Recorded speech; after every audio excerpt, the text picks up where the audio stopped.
भी शोध की है। मैं कांग्रेस पार्टी को पूछना चाहता हूं, ये दोगला रवैया जनता के सामने नहीं चलता है। जनता सब देख रही है। आपके परिवार द्वारा चलाया गया फाउंडेशन, उसका FCRA रजिस्ट्रेशन चीन की दूतावास से मिले हुए अनुदान से समाप्त हुआ है। आपके ही समय में हजारों किलोमीटर भूमि अवैध रूप से हमसे हड़प ली गई है।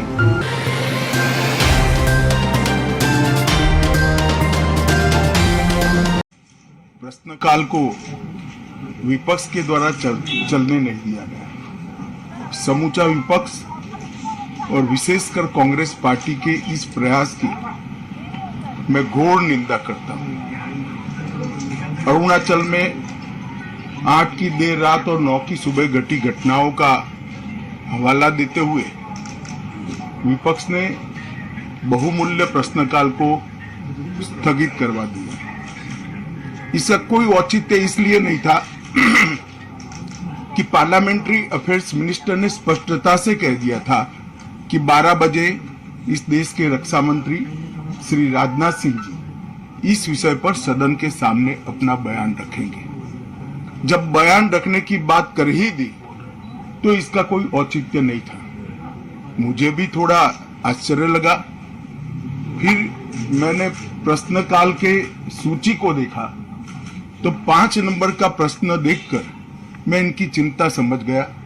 5 नंबर के प्रश्न है राजीव गांधी फाउंडेशन के FCRA रजिस्ट्रेशन को रद्द करने के बारे में।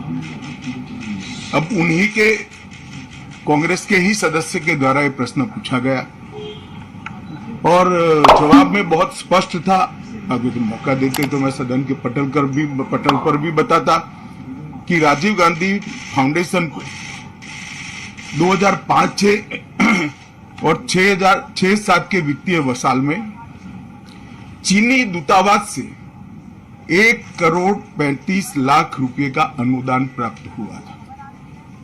चूंकि FCRA के कानून और उसकी मर्यादाओं के अनुरूप नहीं था तो नोटिस देकर पूर्णतया कानूनी प्रक्रिया का अनुपालना करते हुए गृह मंत्रालय ने इसका रजिस्ट्रेशन रद्द किया था।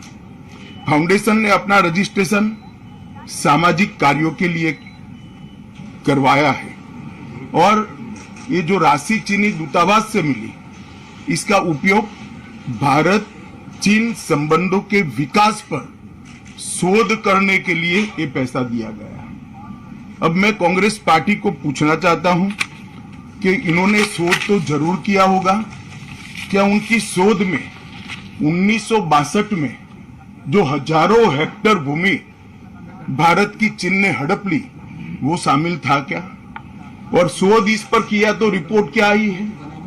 नेहरू जी के प्रेम के कारण सुरक्षा परिषद में भारत की स्थायी सदस्यता बलि चढ़ गई। इस विषय को उन्होंने शोध का विषय बनाया था क्या? और अगर बनाया था तो इसका नतीजा क्या हुआ? जिस वक्त गलवान के अंदर हमारे सेना के वीर जवान चीनियों से भिड़ रहे थे, उस वक्त चीनी दूतावास को अधिकारियों को कौन रात्रि भोज दे रहा था? वो उनकी शोध का विषय था क्या? अगर था तो उसका नतीजा क्या हुआ? जब उनकी सरकार थी तो 2006 में भारत में चीन के दूतावास ने पूरे अरुणाचल और पूरे नेफा पर दावा कर दिया। वो उनकी शोध का विषय था क्या? अगर शोध हुई तो उसका नतीजा क्या हुआ?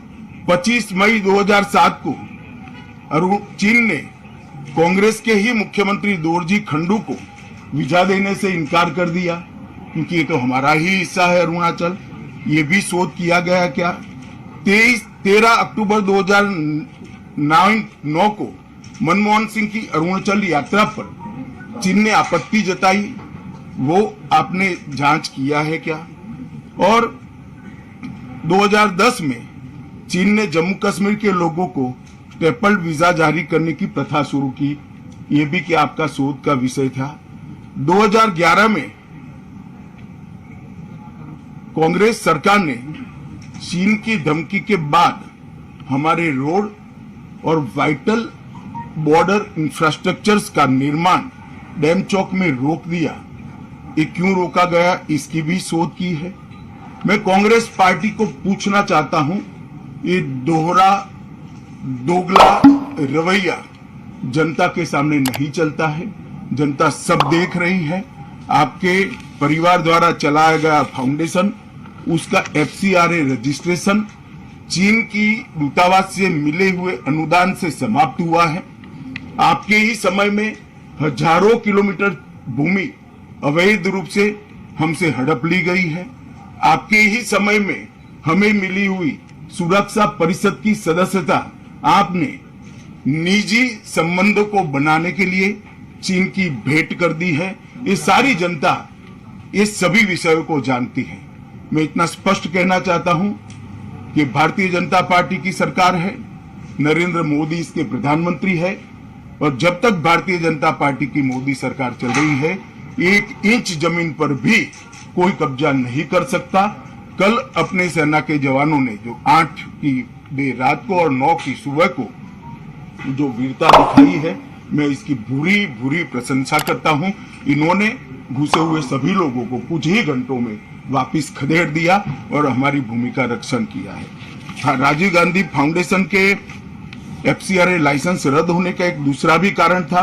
इस्लामिक रिसर्च फाउंडेशन की, जिसका प्रणेता जाकिर नायक है, जाकिर नायक को पूरा देश जानता है, उनसे भी 7 जुलाई 2011 को 50 लाख रुपया राजीव गांधी फाउंडेशन ने प्राप्त किया था। मैं पूछना चाहता हूं, राजीव गांधी फाउंडेशन के कर्ता धर्ता जो कांग्रेस की फैमिली पार्टी है, उसी के सदस्य हैं, तो आपको ये पैसा जाकिर नाइक ने किस मकसद के लिए दिया था, इसकी भी स्पष्टता देश की जनता के सामने होनी चाहिए।